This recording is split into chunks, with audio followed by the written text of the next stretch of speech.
Hi, my name is Jeremy Haskell. I'm with jobsandme.com, and we're here at the Samoset Inn and Resort in Rockport, Maine for the 20th Annual Maine HR Conference. I'm joined now by Jason Lauritsen, who's joining us from Omaha, Nebraska, and author of the book Social Gravity. And Jason, thanks for being here. It's good to be here. Yes, lovely spot. And you just gave a really interesting talk about HR as social architect. Can you expand a little bit about that? Tell us a little bit about kind of where that idea came from and how you kind of came to that presentation? Sure. Well, for a lot of years, in the Social Gravity book really is about, our book was about the power of relationships, and not specifically in HR organizations, but just how having the right relationships, cultivating relationships is really the pathway to success in our lives, and it's something that if we're very intentional about, it can open up all sorts of opportunity. Well, as I worked in HR over the years, I would see how this played out inside the organization.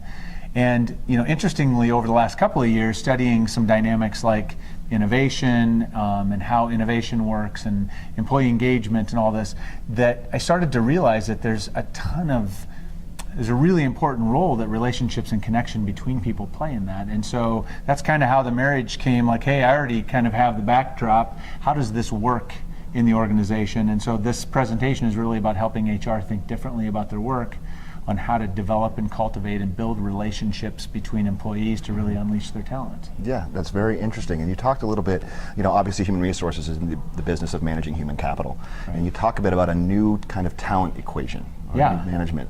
Talk a little bit about that. Well, it sort of, I guess, a continuation is that historically, I think we've come in HR to really think of talent or have a model of talent that is built around maximizing human capital, which is, we on an individual level build knowledge, skills, and abilities, and that's kind of our role, is how to make every individual more capable of producing individual value.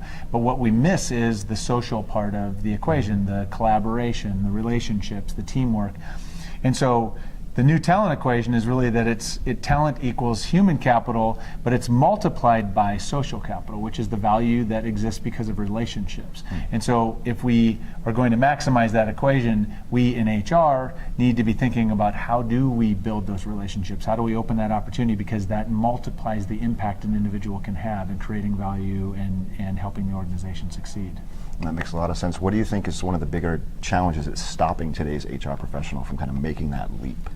Well, I think it's honestly it's 50 plus years of management, sort of a management model that's really built around maximizing for organizational efficiency.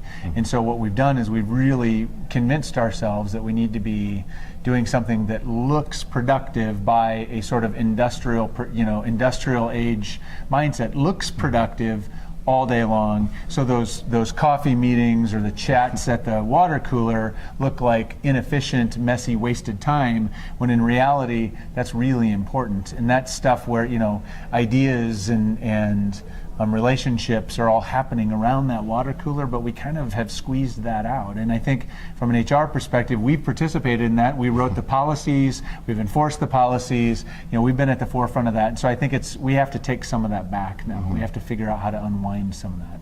It's very interesting stuff. Good food for thought. Thanks for your talk. Appreciate it. Thanks. Thank you.